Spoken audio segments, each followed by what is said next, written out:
Good evening, ladies and gentlemen. Welcome to yet another spectacular Pecha Kucha evening by Kohler Bold Art, featuring 5 highly creative people. And this is in Bangalore tonight. It's been almost 6 years that Kohler's been hosting Pecha Kucha nights in 8 cities across the country, combining futuristic thinking and rigorous craftsmanship with a 145-year legacy of living on the edge. Kohler has been bringing innovative, beautiful designware to life. Our theme is Wanderlust, creativity inspired by travel. And I'm sure that all of you are curious to know what our panel thinks of it. As usual, we use Pecha Kucha's simple concept for an informal, fun sharing of creative ideas, works, thoughts, holiday pictures, basically anything, in the 2020 format. Each of our featured speaker has 6 minutes and 40 seconds to tell their story, and they do it in one flow with no stops. 20 slides, each for 20 seconds. So let's hear Husna Rahman's views on Wanderlust, creativity inspired by travel. Design is universal. Everywhere you look, there's design. It's in the whole creation of the planet and the universe, and what we do is extrapolate what we can, the best we can, from this incredible sphere we live in. Well, India is a very unique country. It's different because we're steeped in an ancient civilization which has such depth and such craft and such ingenuity. So we need to constantly be aware of that and proud of that. The Indianness has to be resplendent in everything that we do. There are 2 ways to think about this. One is from the point of the larger context and actually making the Indian mind and the architect strike ground overseas and stake our claim to what I think is a very important part of the Indian dialogue with the rest of the world. I always believe that inspiration is in the lofty and in the modest, and it abounds everywhere. It's not for lack of inspiration, but for the ability for us to keep ourselves as beautiful recipients of that inspiration, to keep ourselves uncluttered and definitely curious, constantly seeking beyond the parameters of what's known to us. The curiosity of a 6-year-old, really.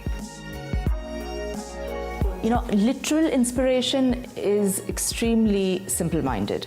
So from a very early age, I have been exposed to many cultures, languages, people, and it's like an old civilization, layers upon layers. And when you start to draw from it, I don't believe, should be thinking, I saw that particular, pyramid or that chapel. No, I think it has to be a lot more subliminal for it to be real and to echo with truth.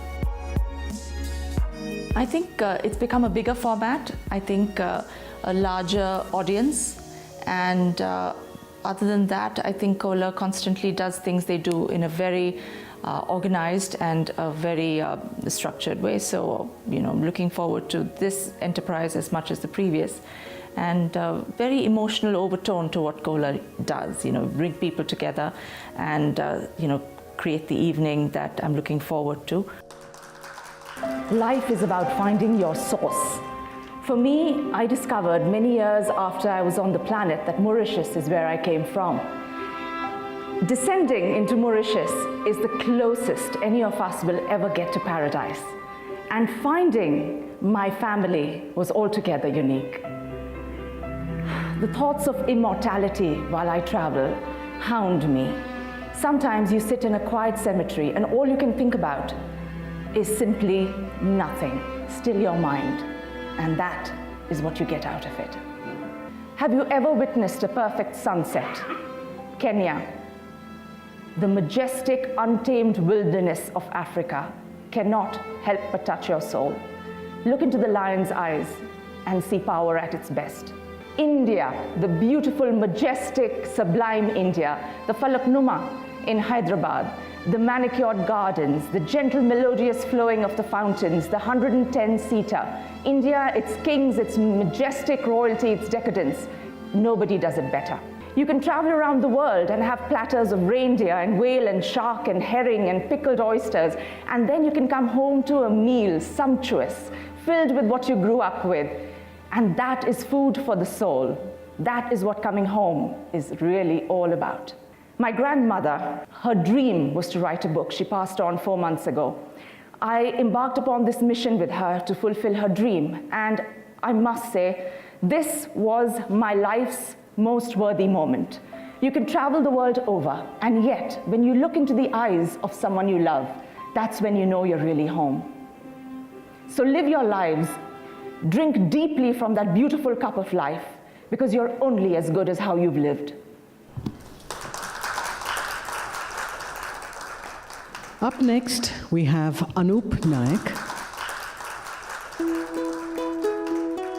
Design for me would mean a lot of things which are kind of layered together. So design is about how you react to a condition, how you're solving user-centric issues, how you place this object in space. It's about detail.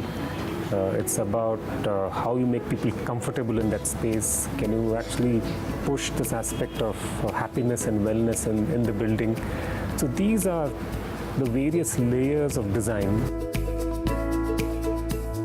I don't see anything different though, from a context point of view. And the beauty about context sometimes is that you're dealing in situations where there's no context. Might be you're the first one mover into this huge land parcel, then you create the context. But in that similar condition, the land actually is the context. The land is actually telling you a story. It's telling you, consume me carefully. It's asking you to build carefully on it. So sensitizing to that aspect of the context becomes really fundamental. Every time there is a project, it throws new challenges. There are new demands in the project. There is no universal answer to anything. So that's what intrigues us.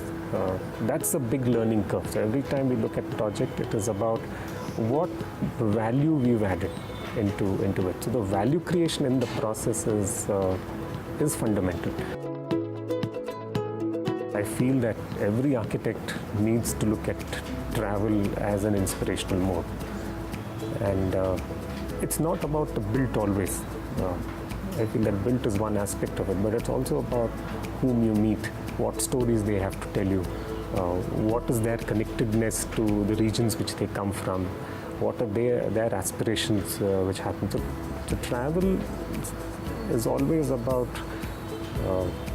connecting to so many other things which will constantly keep inspiring you in some form. It opens the young mind. I feel that, and there's intensity, right? There's so much intensity when you have a format which is like a 20 by 20 format. It's so interesting because you're conveying an idea in the shortest period of time. So for me, that's inspirational. Connection with nature. So every time you're in the Western Ghats, you spend a lot of time in everyday life with nature. It's part of everyday life, which is intertwined with Mother Nature. It's environmental friendly behavior. It actually pushes the idea of biophilia in me. The weather conditions are part of daily life.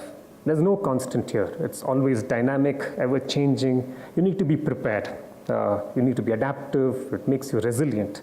Tranquil. It establishes a sense of calm and restfulness. It lends you to contemplation. As creative people, I think that's the big driver here. It reinforces the idea of pause and the enhanced idea of well-being. The faith, it reflects this intimate connect with nature at an individual level and sets the beliefs based on convictions. It's completely intertwined daily life and reinforces the idea of being in complete immersion. There is a sense of continuity here, season after season, time after time. The journey, finally, is the reward. And I feel that with this whole aspect of intertwining of a singular place molds you as a better person, as a better creative person, and as a reinforced individual. Thank you.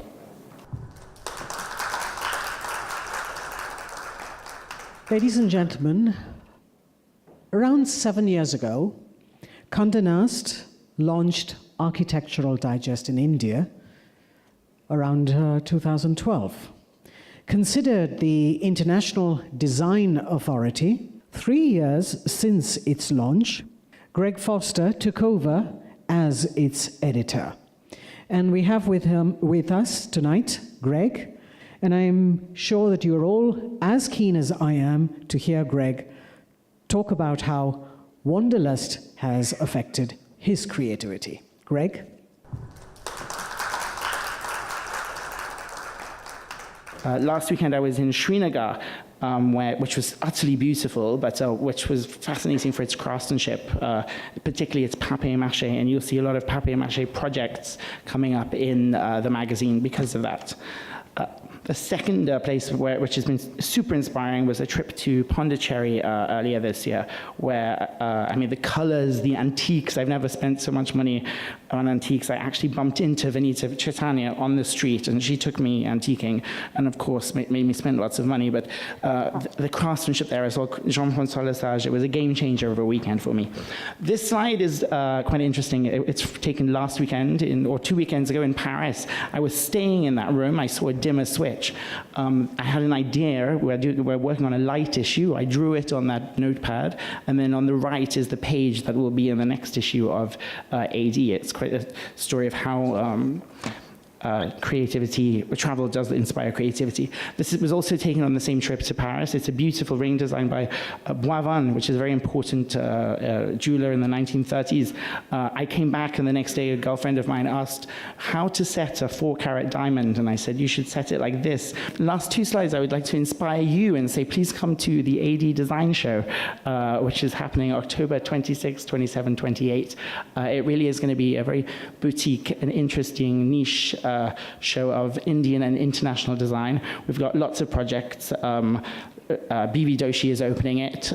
We have something called the Laura Hamilton apartment, where we're rebuilding an apartment from the Yacht Club in Mumbai inside the NSCI Dome. And it's why I'm no longer allowed to travel until October 26th. Thank you very much.